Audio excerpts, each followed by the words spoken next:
Hi, I'm Courtney, the owner of the Pets Digest, and this is the weekly roundup where I give you a quick roundup of all things pets in the news for the week. If you want to read more about anything that I mentioned in this video, just click the description box and all the links are there.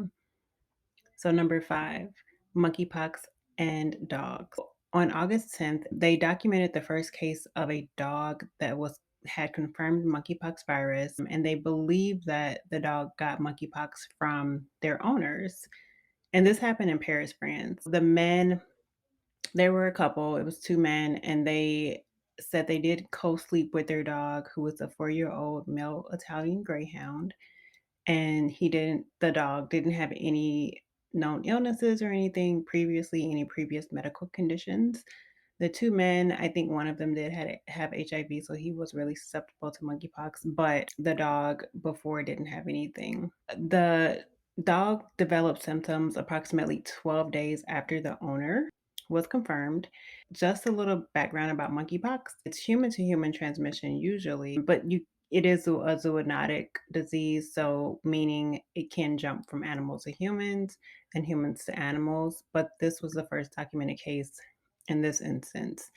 And this is the actual study from the Lancet that shows what they kind of went through and studied and how they came to the conclusion that they think that the dog got monkeypox from their owner. Since it is a zoonotic disease, if there's someone in your home or if you have monkeypox, then it's best if you can separate yourself from other people, of course, but also from your pets. So that's the big thing with monkeypox this week.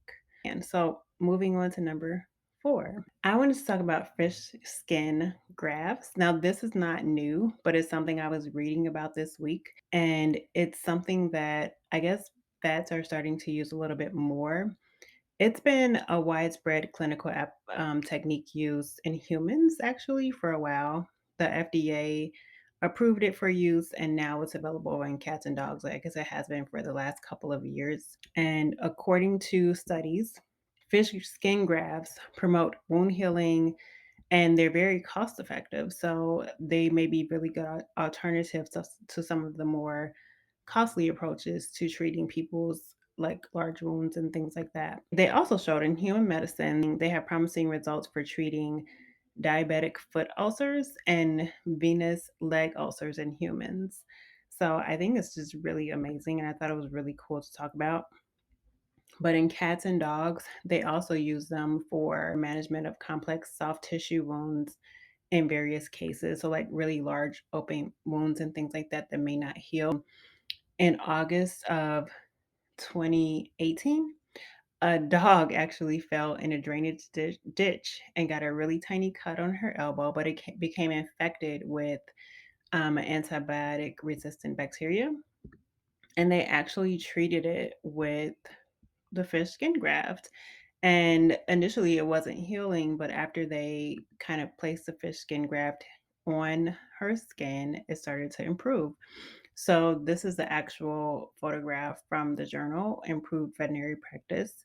And I just thought it was really something neat to talk to you about. So number 3, food recalls. So there has been a food recall, well, a suggested food recall. The US Food and Drug Administration, they caution pet owners to not feed their pets, specifically cats, some of the Darwin's natural pet products because they tested positive for salmonella. And as we all know, if you're washing stuff, salmonella can cause harm in humans and things like that. So they're saying if you're handling the food and not washing your hands properly after, you run a risk of handling a contaminated product. So you can get salmonella too.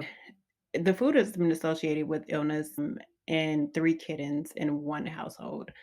But the USDA wants the company to recall everything, but they have not officially done that yet. Sometimes the USDA, they don't necessarily make people, they suggest it. So it was suggested, but that hasn't happened yet. And these are the 2 products that the USDA was more concerned about.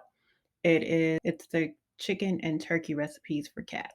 Just as a side note, really quickly, if you're interested in getting more information, if you want more news, if you want more pet health tips, more recipes and discounts, visit my website, join the newsletter, and you'll get it every week in your inbox. Number 2, I thought this was really fun, but am I the only one that didn't know that dogs were out here surfing? Because I didn't know that.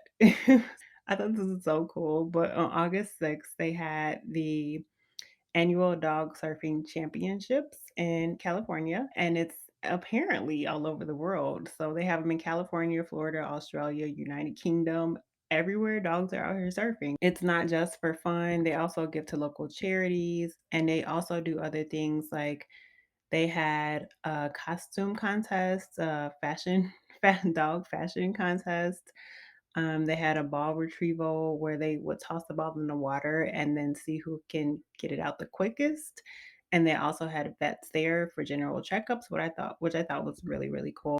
If your dog surfs, if you surf and your dog surfs with you, you can enter their upcoming contest, which is on October 1st, 2022. And I will put the link in the description box for you if you're interested in entering. Let me know if you do because I would love to see photographs and video of that. And numero uno, number 1, I wanted to talk about something that's more international. So, Natalia Popova, I really hope I'm pronouncing her name correctly. She is rescuing wild animals and pets from the devastation in Ukraine. She actually is working with an animal protection group. And do you guys see that she's petting? Like she was there's I guess there's video of her petting lions and things like that, and they're just loving it. So she's helping to rescue them, and most of them are wild animals that were kept as pets. So I guess they're pretty used to people, but they were kept in people's private homes before their owners fled. So they kind of left them, and she's rescuing them. So I thought that was really, really cool. If you want more news, go join my email, and that is my weekly roundup. I hope you enjoy this series because I want to do it every week. I really enjoy researching things. Let me know by liking the video if you did like it. And then if you want more, you can always feel free to subscribe. And I'll see you next week.